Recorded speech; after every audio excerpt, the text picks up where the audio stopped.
Well, joining me now to talk more about if shared photos could actually be used to train facial recognition technology is Seth Berenzweig. He's a technology law and data privacy expert and managing partner at Berenzweig Leonard. Thank you for joining me. Pleasure to be back. So this 10-year challenge, what's your reaction to the speculation that it might be being used for more nefarious purposes? Well, for good reason, there's a lot of skepticism when it comes to the security of Facebook. Facebook has had a lot of challenges lately in terms of data protection and data privacy. Sheryl Sandberg, who was on that introductory piece, has really had a lot of credibility challenges. And I think that it continues to demonstrate how little both users and companies understand the realm of data protection and data privacy. The 10-year challenge is a great opportunity for social media companies like Facebook to collect data for things such as facial recognition, but it really is a hotbed of problems, and at the end of the day, a lot of people are very concerned about that. Right. And these are issues that not only are relative to Facebook, but Google and other companies in this high-tech realm. But let's talk responsibility now, because if Facebook didn't start this is user-generated content. How much of the blame should fall on these tech companies versus people actually putting their own data there willingly? Well, it's a great question, and I think it's really a question of intent and consent. Data protection is one of the most important but least understood aspects of rules and regulations, both in the United States and in Europe.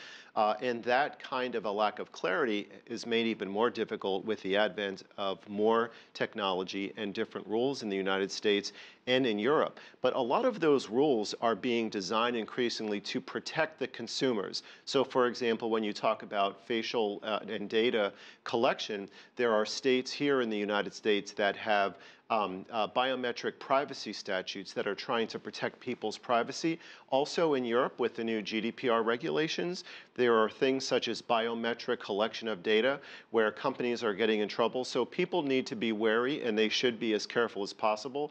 But even the most sophisticated technology companies in the world sometimes don't understand how these rules apply. Now let's talk about some of those sophisticated companies. We know that one of the leaders in facial recognition technology is China's Face++. Yes. And when I visited them in China, and I was looking at some of the things they could do, whether you've had plastic surgery on your face, they're still able to find the data points. Tell us about some of the potential for this technology. Well, facial recognition technology and software is relatively new.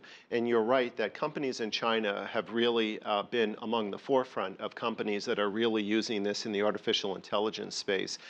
It really is what I would call a double-edged sword. There's a lot of good that could come from facial recognition software, and there's also some very much downsides that could exist as well. Facial recognition software and biometric technology is already being used, for example, in hospitals, in airports in the United States and abroad. It's faster, it's safer, sometimes it's more reliable. You can check in using, for example, an iris scan, and it's something that can be very helpful. But there's also governmental concerns with regard to the collection of that data and using it in a way that people are not aware of, because no one really even thinks that their face is an aspect of their personally identifying information.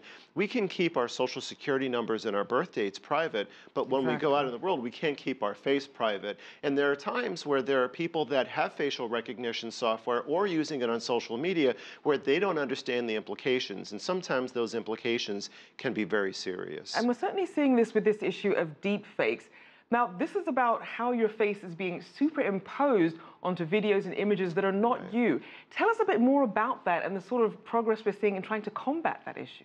Well, it's such an evolving technology that describing it today wouldn't even exactly match exactly what it looks like a month or two from now. But one of the things that's concerning about that kind of technology is that, for example, teenagers are using that technology to be able to download their facial recognition. And there's information that's being shared between technology companies through the internet where people aren't even aware of the biometric data that's being stored. And there was research done by the Pew Research Center just a couple of weeks ago as it relates to Facebook, demonstrating that when people share their information, they don't even understand that there are ad holdings and things that can be controlled or perhaps not controlled in the background on Facebook, where they don't understand how that information is being used for ad preferences. So people are going to be online and all of a sudden they see shoes that are coming in and they don't even understand how the advertisers are aware of that.